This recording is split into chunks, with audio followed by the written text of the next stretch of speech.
जय भीम।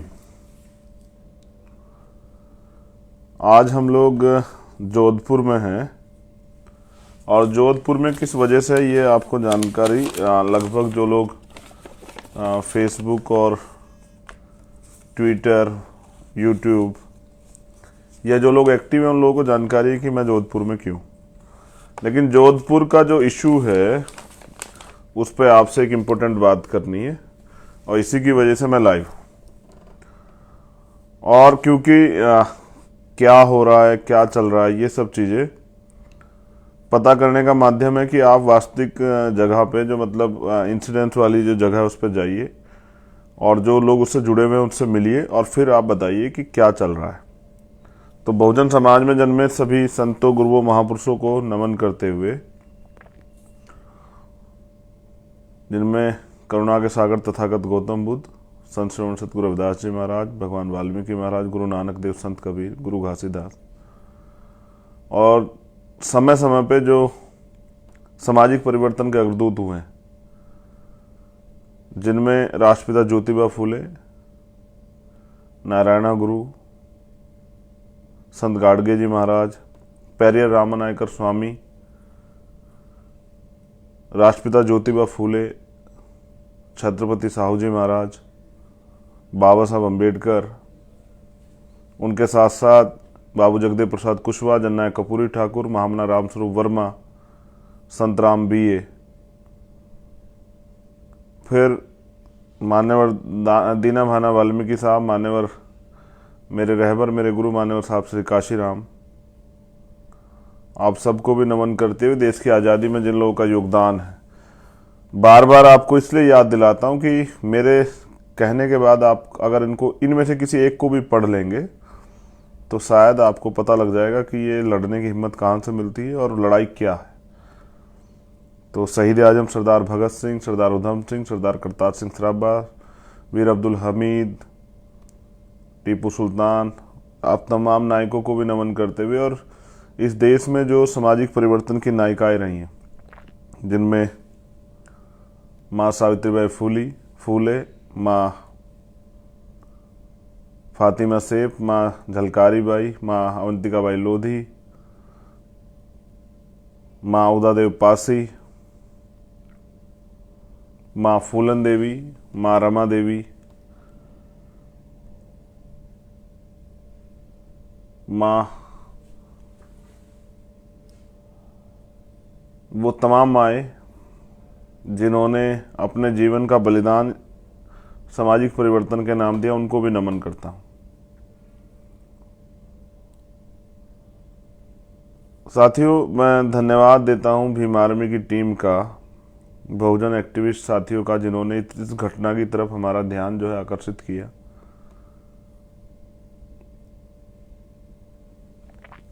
ये जितेंद्र पाल मेघवाल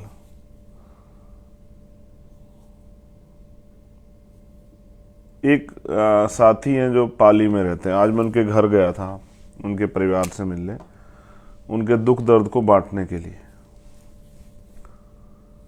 क्योंकि साथी ये दुख दर्द उनका नहीं है, ये हम सब लोगों का दुख दर्द है।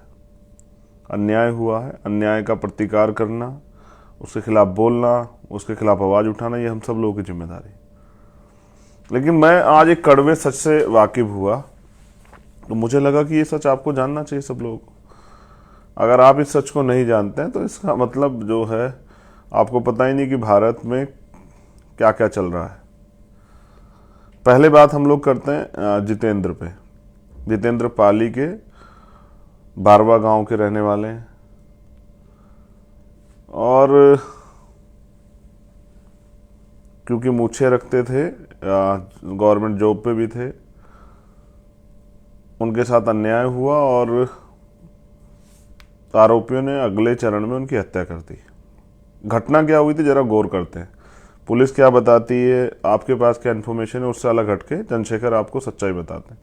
2 साल पहले, क्योंकि उसका रहन सहन, उसका खाना पीना, उसका उठना बैठना, उसकी बॉडी लैंग्वेज और उसका जो मतलब स्टाइल था वो आम लोगों से, मतलब जो उस क्षेत्र पाली जो जिला है उस क्षेत्र से जुड़े हुए लोगों से अलग था।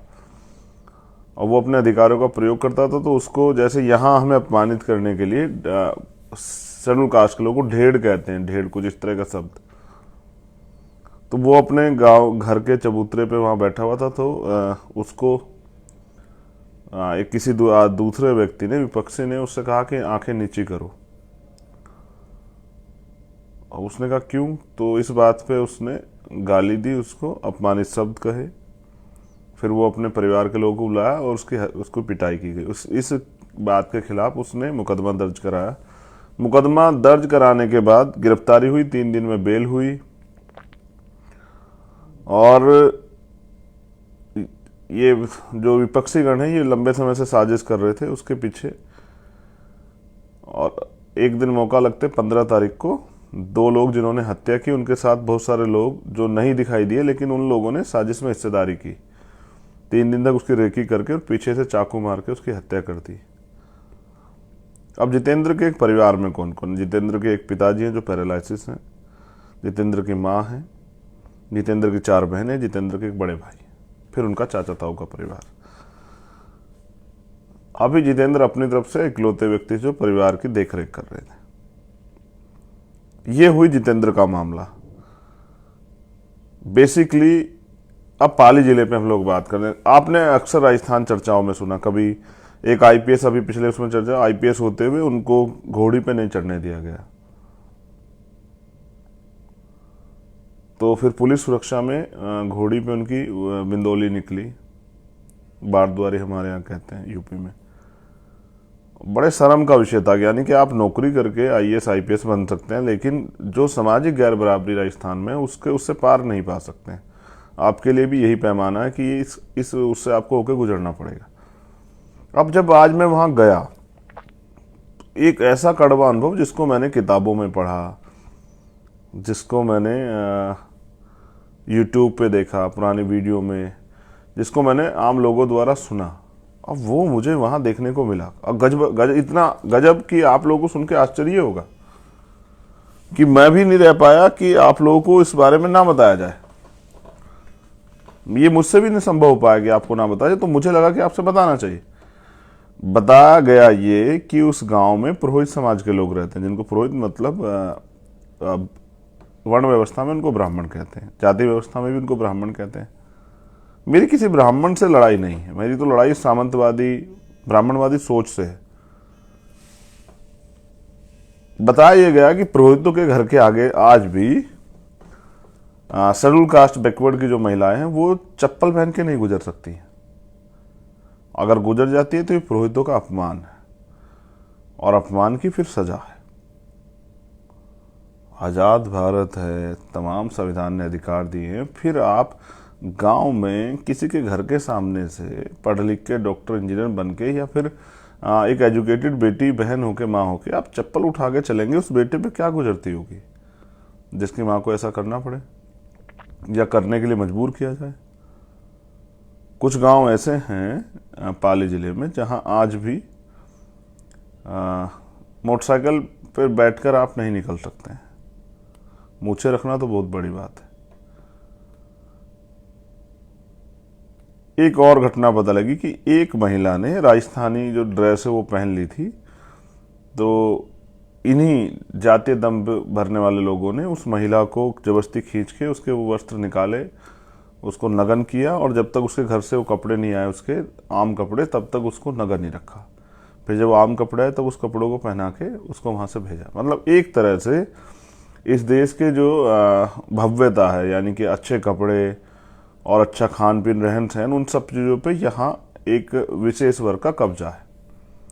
और फिर जैसा मैंने आपको कहा कि यहाँ से बहुत सारी वीडियो वायरल होती हैं, जानबूझ के की जाती है, कभी नाक रगड़वाने की, कभी पेशाब पीने की, कभी इस तरह की। तो मैं बड़ा अचंभित था कि यार ये होता होगा पहले, क्योंकि यूपी से आते हैं तो यूपी में तो नहीं होता, अब कहीं कहीं होता होगा यूपी में इस तरह की स्थिति की भाई, लेकिन यहाँ आके तो बड़ा अचंभा था कि ये क्या है।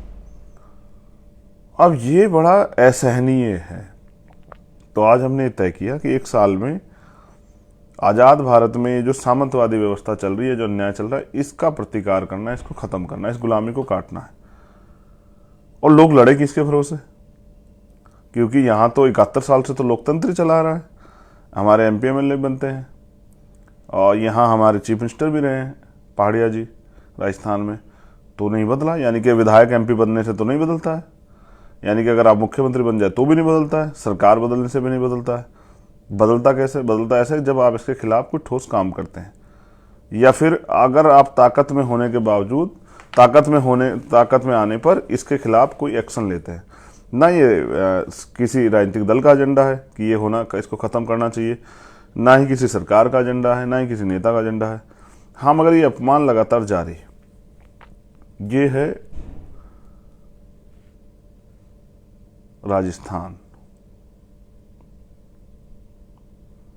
इस राजस्थान से मुझे तकलीफ है, राजस्थान की भव्यता से, राजस्थान के संघर्ष से, राजस्थान से मुझे कोई तकलीफ नहीं, किसी जाति से मुझे कोई तकलीफ नहीं, लेकिन जो सामंतवादी ब्राह्मणवादी सोच है उससे मुझे तकलीफ है। और मैं अपनी बहनों को, जो जितेंद्र के परिवार में, ये वचन दे के आया हूँ आज, जो 4 बहनें, जिनमें 2 बहनें तैयारी कर रही हैं, 2 बहनें शादी हो गई हैं, कि जितेंद्र चला गया लेकिन चंद्रशेखर है, तो जितेंद्र ही बन के इस रिश्ते को निभाऊंगा, चाहे शादी भी हो कुछ भी हो। मेरे लिए यही राजनीति है, क्योंकि जितेंद्र के परिवार ने मुझे, जैसे मैं एंट्री कर, सब लोगों ने ये बताया, उनके चाचा ने, उनके भाई ने, कि वो, हाँ, उनकी घर में बहनों ने बताया कि हम आपको नहीं जानते थे, लेकिन जितेंद्र आपकी फ़ोटो दिखाता था, कहता कि मैं इनका बहुत बड़ा फॉलोवर हूँ, ये मेरे बड़े भाई हैं, मुझे इनके जैसा बनना है। और मुझे भी उसने हमें देख के रखी। फिर उसके चाचा ने बताया कि वो कहता था कि मुझे अपने जीवन में एक बार भाई को गाँव में ज़रूर लाना है। तो परिवार ने मुझसे कहा कि आप आए भी तो तब जब जितेंद्र नहीं रहा है। बहुत तकलीफ का इशू है, मेरे लिए तो बहुत तकलीफ का इशू है।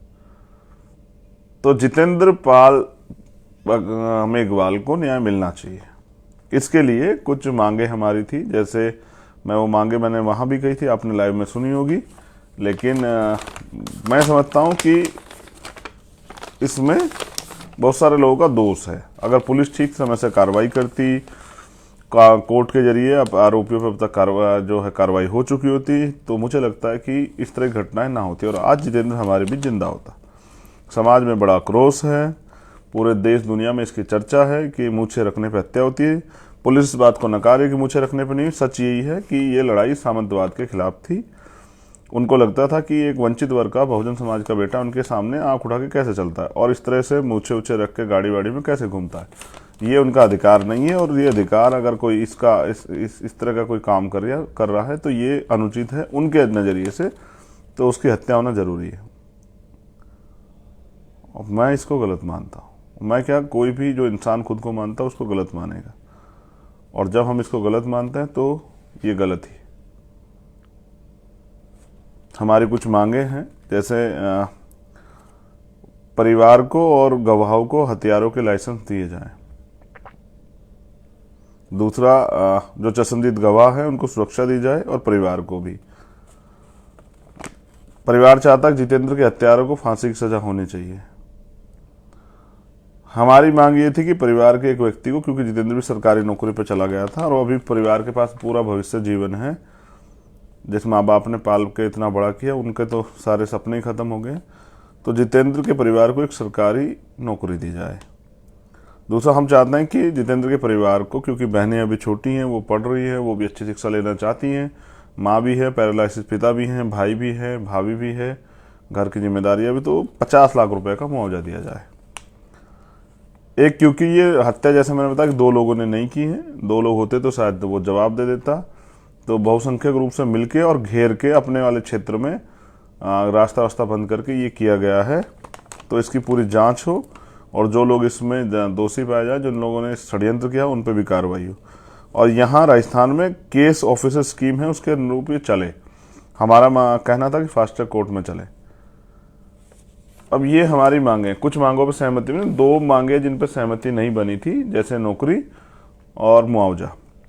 इसके लिए हमने यहाँ के अधिकारियों से बात की और उनसे अपना ज्ञापन दिया, और उनसे कहा कि क्या तो मुख्यमंत्री मना कर रहे थे कि हम नहीं देना चाहते, और नहीं देंगे तो हमसे ली जाएगी तो हम ले लेंगे, या फिर मुख्यमंत्री जी हमारी बात को माने। इसके लिए हमने उनको 25 तारीख तक का समय दिया है। आज 22 तारीख है, कल 23 है, परसों 24, 25 तक उनकी, 26 को शाम तक मुझे यहाँ आना है। अगर ये मांगे पूरी नहीं हुई, फिर यहाँ आंदोलन चलेगा, इस आंदोलन के बाद ये स्वाभिमान यात्रा और अधिकार यात्रा जाएगी। अगर 25 तक मांगे पूरी, 26 तारीख में यहाँ से मोर्चा 26 में यहाँ धरने बैठेगा, 27 तारीख से हम लोग मूव करेंगे जयपुर की तरफ। फिर जयपुर में ये आंदोलन चलेगा मुख्यमंत्री आवास के बाहर। और राजस्थान में हम ये अन्याय बर्दाश्त नहीं करेंगे। राजस्थान में हम कहीं भी अन्याय नहीं बर्दाश्त करेंगे। लेकिन फिर आपसे कह रहा हूँ कि सर, हमारी जान इतनी सस्ती नहीं है और हम यहाँ मरने के लिए पैदा नहीं हुए। हम यहाँ सम्मान से, स्वाभिमान से और अपने अधिकारों के जीवन को जीने के लिए जो संविधान ने हमें अधिकार दिए, हम उनके लिए। और किसी को अधिकार नहीं कि हम अपने अधिकारों का प्रयोग करेंगे तो कोई हमारी हत्या कर दे। मेरी उनसे कोई लड़ाई नहीं, लेकिन मैं उनसे फिर कह रहा हूँ कि अपने दिमाग को ठीक करें। जो गोबर भरा हुआ उसको निकालें, इंसान बने, जानवर बनने से बचें। क्योंकि कल जब ये अन्याय बढ़ेगा तो इसके विरोध में क्रांति भी जन्म लेगी। और जब क्रांति जन्म लेगी तो आपका जातीय दम भी है जो है ना, ये कोड़ियों के भाव बिक जाएगा। रही बात, आप लोग चिंता भी कर रहे हैं कि मेरी गाड़ी पे हमला हुआ, तो नहीं, वो हमला है वो। लेकिन मुझे लगता है कि वो कुछ बच्चे थे जो गुब्बारे खेलना चाहते थे होली हमसे, और आज हमारा होली खेलने का मन नहीं था। क्या उसका कारण ये रह सकता? क्या तो वो नौजवान लड़के हैं क्यों, जिन्होंने जो मेरे बारे में नहीं जानते हैं, मेरा कार्य नहीं जानते हैं, मेरा इतिहास नहीं जानते हैं, या फिर वो किसी ने उनको साजिश करने के लिए कहा। और अगर समझदार होते तो ऐसी गलती नहीं करते। किससे टकरा रही है उनको पता होना चाहिए था। खैर, पुलिस अपने आप उनको ढूंढेगी, कार्रवाई करेगी, इससे मुझे फर्क नहीं पड़ता है। उनको एक गलतफहमी थी कि हम डर बढ़ जाएंगे, तो डरना तो हमने सीखा ही नहीं। ये तो हमारी डिक्शनरी में नहीं है डरना वर्ड। लेकिन मेरा भी आपसे कुछ कहना है। 71 साल का लोकतंत्र, सब चीजें बदली हैं। विधायक MP बने, आपके आसपास के लोग बने, लेकिन इस अन्याय के खिलाफ कभी किसने आवाज नहीं उठाई। और मुझे लगता है कि लोगों को लगता है ये न्याय नहीं, ये तो उनकी किस्मत का फैसला है कि अगर उन्होंने जन्म लिया इस जातियों में, इन वर्गों में, तो ये अन्याय उनको सहना पड़ेगा। लेकिन मैं आपसे कह रहा हूं, जो लोग इस बात पे हंसते हैं कि हमें वोट नहीं मिला है, जो लोग इस बात पे हंसते हैं कि हमारी जमानत जब्त हुई है, तो आपको क्या लगता है, आप मुझे हराने के लिए सोच रहे हैं? नहीं, आप मुझे नहीं हरा रहे हैं। आप किसी लड़ने वाले व्यक्ति से उसके हथियार छीन रहे हैं। ये लोकतंत्र, यहाँ सरों की कीमत है। अगर आप मुझे लड़ने की ताकत देंगे तो फिर आप मुझे लड़ते हुए भी देखिए कि मैं लड़ता कैसा हूं। अभी तो मैं मैदान में उतरा भी नहीं। अभी से विरोधियों को मेरा मुझसे इतनी परेशानी, भीम आर्मी आजाद समाज पार्टी के लोगों से परेशानी है। जो लोग लड़ना चाहते हैं उनसे परेशानी है। मेरी लड़ाई सिर्फ सत्ता के लिए नहीं है कि भाई मैं विधायक बन जाऊं या MP बन जाऊं, आजाद समाज पार्टी के लोग विधायक MP बन जाएं। लड़ाई है इस अन्याय के खिलाफ कि अन्याय खत्म होना चाहिए। और आखिर हर चीज की एक सीमा होती है। डॉक्टर अम्बेडकर ने कहा कि गुलाम को गुलामी का एहसास करा दो, अपनी बेटियां स्वयं काट देगा। लेकिन बेटियां तो नहीं कटी हैं। गुलाम ही रह गया, और गुलाम ने इसको अपनी किस्मत का फैसला मान के स्वीकार कर लिया है। जबकि गुलाम को इसके खिलाफ आंदोलन चलाना चाहिए था, लेकिन चलाए कौन? जो गुलाम चलाएगा, जैसे जितेंद्र ने प्रयास किया, उसकी हत्या हो जाएगी। तो फिर हम लोग तमाशा देखेंगे, 2 दिन धरना प्रदर्शन करेंगे, हल्ले मचाएंगे, तीसरे दिन घर में पड़ के सो जाएंगे। फिर किसी और जितेंद्र का नंबर होगा, हो सकता है कल चंद्रशेखर का भी नंबर हो सकता है कल आपका भी नंबर हो। तो ये अन्याय कब तक? तो आप मुझे कमजोर नहीं कर रहे हैं, आप उस सोच को कमजोर कर रहे हैं जो अन्याय के खिलाफ लड़ने के लिए बहुत सारे लोगों ने तैयार की है, जिसको भीम आर्मी कहते हैं, आजाद समाज पार्टी कहते हैं। जो शोषित वंचित वर्ग के लोगों में ये विश्वास जगा रही कि हम लोग लड़ सकते हैं। मेरी आपसे अपील है, 25 तारीख तक मुख्यमंत्री की, 26 हमारी है। राजस्थान के लोगों से मेरी अपील है कि जब ये मांग पूरी ना हुई तो आप देखना कि फिर अपने हकों के लिए कैसे लड़ा जाता है राजस्थान में। 26 तारीख को मैं यहाँ आऊँगा और 27 तारीख को हम लोग पैदल मार्च करेंगे। दूरी लगभग 350 किलोमीटर है। कितना समय लगे, पैरों में छाले पड़ जाएं, धूप हमारी हिम्मत नहीं रोक पाएगी, भूख प्यास हमारा लक्ष्य नहीं रोक पाएगी, लेकिन हम लोग चलेंगे। और कूच करके, पुलिस चाहे गोली चलाए, लाठी चलाए, इससे फर्क नहीं पड़ता है। रही बात यहाँ की सरकार की, तो अब ये भी स्पष्ट है कि अगर आप पिछड़े वर्ग से आते तो जरूरी नहीं कि बहुजनों के हितैषी हो सकते हैं। ये यहाँ की ये चरित्रार्थ है, ये मतलब एग्जाम्पल है, उदाहरण कि आप भी सामंतों गुलाम हो सकते हैं। क्योंकि यहाँ के जो chief minister Ashok Gehlot Congress party से हैं, और वो भी इस अन्याय को आम लोगों का जीवन समझ के अगर इसके खिलाफ कुछ नहीं कर रहे हैं तो आप भी सामंत गुलाम हैं। फिर आप अगर मेरी जात के हैं, पिछड़े हैं, और इससे कोई फर्क नहीं पड़ता है। अगर आप में भी हिम्मत नहीं तो फिर ऐसे लोग चीफ मिनिस्टर की जरूरत क्या? मैंने तो उनसे भी कहा कि आप कुर्सी छोड़ो, आपके बस का नहीं है, आपसे नहीं हो पा रहा है। बड़ी बात क्या है, हमने सोचा कि ये उत्तर प्रदेश में बीजेपी के लोग ही, बीजेपी की सरकारें ही करती है, लेकिन ये तो यहाँ कांग्रेस की सरकारों में भी होता है। यानी कि ताकतवर लोगों की जड़ें सब जगह है, चाहे बीजेपी हो, कांग्रेस हो, आम आदमी पार्टी हो, कोई सी और पार्टी, सब जगह है। और ताकतवर की के लिए अन्याय करना आसान काम है, क्योंकि उसको बचाने वाले सब जगह बैठे हैं। लेकिन अन्याय के खिलाफ लड़ने वाले लोग भी बहुत हैं, और मैं ये ऐलान करता हूँ जोधपुर की धरती से कि ये अन्याय अब खत्म होगा। मुझे आपके साथ की जरूरत है, आपके सहयोग की जरूरत है। आप इस लड़ाई में भागीदार बने, और या फिर तय करें कि गुलामी का जीवन ही स्वीकार करना है या इस अन्याय को खत्म करना है, इस कुरीतियों को, कुप्रथा को खत्म करना है। क्योंकि जब आप बहनों माताओं के सम्मान की बात करते हैं तो मुझे लगता है इससे बड़ा अपमान कुछ नहीं होगा कि आप, जैसे मैं कहता था कि महिला इस देश में 2 दर्जे के नागरिक हैं, गुलाम हैं परिवार के, लेकिन ये तो उससे बड़ी गुलामी है। हम तो यहाँ गुलामों से भी बड़े गुलाम, राजस्थान में पाली जिले में, और ऐसे बहुत सारे जिले हैं यहाँ। मैं राजस्थान के युवाओं से भी कहना चाहता हूँ, अगर आप इसको अपना जीवन मान चुके हैं और इस गुलामी में जीना चाहते हैं तो कोई बात नहीं, ये आपका अधिकार है।